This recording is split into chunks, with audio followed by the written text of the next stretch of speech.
कुछ लोग ऐसे होते हैं जिन्हें अपने आसपास के हर इंसान से कोई ना कोई शिकायत होती है। आखिर ये लोग इतने दुखी क्यों रहते हैं? और ऐसे लोगों के लिए खुशहाल जिंदगी का राज सुनाती है सुधा मूर्ति जी द्वारा लिखी ये कहानी, a Buddhist on airport road. उस दिन सुधा जी बेंगलोर की सड़क पर ऑटो ढूंढ रही थी।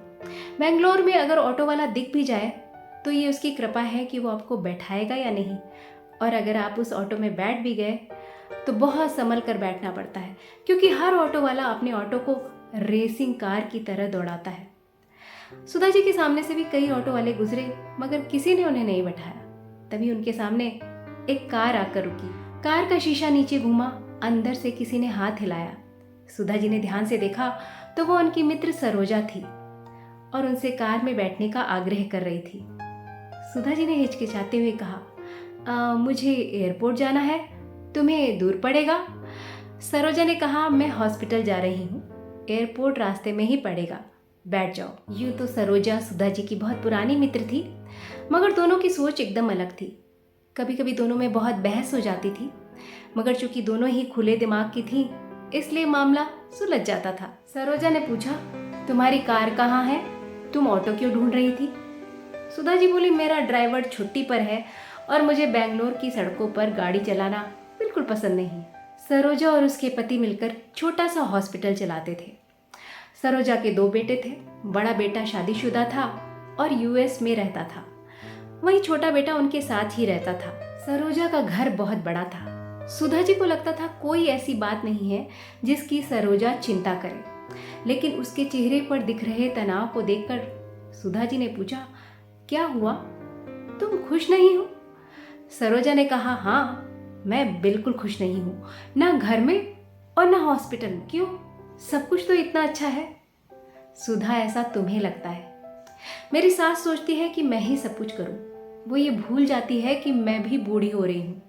मेरी बहू को ये लगता है कि वो जब काम पर जाए तो मैं पोता पोती संभालूं, घर संभालूं। पता नहीं लोग क्यों नहीं समझते कि उम्र के साथ हमारी काम करने की क्षमता और हमारा सब्र दोनों घट जाते हैं। मैं ना 2 पीढ़ियों के बीच में फंस गई हूँ। अरे सरोजा, ये तो हम सब की समस्या है। हम ना पिछली पीढ़ी की तरह पुराने ख्यालों के हैं और ना ही अगली पीढ़ी की तरह मॉडर्न है। और सुधा, इसके अलावा रिश्तेदार भी बहुत तंग करते हैं। वो हॉस्पिटल में इलाज करवाने आते हैं और 1 पैसा नहीं देते। यहाँ तक कि बुरा तब और ज्यादा लगता है जब वो एक शब्द का धन्यवाद भी नहीं देते। इसकी शिकायत जब मैं अपने पति से करती हूँ तो वो भी नाराज हो जाते हैं। सुधा जी ने टॉपिक बदलते हुए कहा, और तुम्हारी प्रैक्टिस कैसी चल रही है? अरे पूछो मत सुधा, बहुत मुश्किल है। अगर खुद के बच्चे डॉक्टर ना हो तो प्राइवेट प्रैक्टिस में बहुत दिक्कतें आती हैं। कभी कभी मुझे लगता है ना, हॉस्पिटल को बेचकर सारा पैसा बैंक में रख देना चाहिए, क्योंकि आजकल के मरीज भी ना इतनी इंक्वायरी करते हैं। हाल ही में जब मैं एक मरीज का चेकअप कर रही थी तो उसने मुझसे 1 दर्जन सवाल पूछे। उन्हें लगता है इलाज और सर्जरी से जादू हो जाएगा, और अगर इलाज से फायदा ना हो तो उन्हें लगता है हम उनका शोषण कर रहे हैं। सरोजा अपने पूरे बहाव में थी कि तभी सुधा जी ने कहा, और बताओ मिलिंद कैसा है? मिलिंद सरोजा का बड़ा बेटा था जो यूएस में सॉफ्टवेयर इंजीनियर था। अरे वहाँ की जिंदगी तो एकदम बेकार है। हमेशा छटनी होती रहती है, नौकरी जाने का डर लगा रहता है। बीवी भी नौकरी करती है, बच्चों को क्रेच में छोड़कर आते हैं। बच्चों ने एक शब्द कन्नड़ का नहीं सीखा है। मुझे इतना दुख होता है। सड़क पर इतना ट्रैफिक था कि गाड़ी खिसक खिसक कर चल रही थी। 1 किलोमीटर 1 घंटे में पार हो रहा था। सुधा जी को लगा इससे पहले कि ट्रैफिक की शिकायत करे सरोजा, उन्होंने उससे पूछा, और तुम्हारी सहेली वानी कैसी है? वानी? अरे उसकी मत पूछो, वो जरा ज्यादा अच्छा क्या कर रही है जिंदगी में, मुझे नीची निगाह से देखने लगी है। ऐसे में मैं कैसे उससे दोस्ती रखूं? और तुम्हारी सहेली विमला? विमला से मिलना कहाँ होता है? उसे या तो सेहत की कोई प्रॉब्लम रहती है या आर्थिक परेशानी रहती है। किसके पास समय है कि उसकी परेशानियां सुने?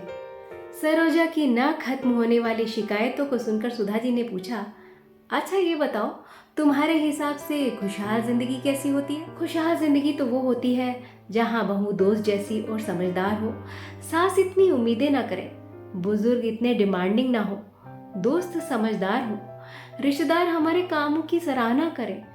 बात खत्म होते होते एयरपोर्ट आ गया। कार से उतरने से पहले सुधा जी ने कहा, सरोजा, तुम सपना देख रही हो, एक ऐसा सपना जो कभी पूरा नहीं होगा। दुनिया को बदलना बहुत मुश्किल है।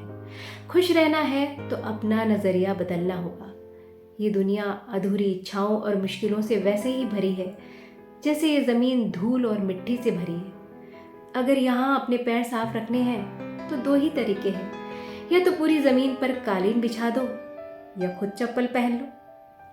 बीच में ही टोकते हुए सरोजा बोली, वाह, क्या बड़ी बात कही तुमने। ये सब तुम्हें किसने बताया? कार से बाहर निकलकर दरवाज़ा बंद करते हुए सुधा जी ने कहा, आज से 2500 साल पहले दुनिया के सबसे बड़े गुरु गौतम बुद्ध ने बताया। अरे, तुम बुद्धिस्ट कब बन गई? सुधा जी ने हंसकर कहा, बस अभी अभी तुम्हारे सामने।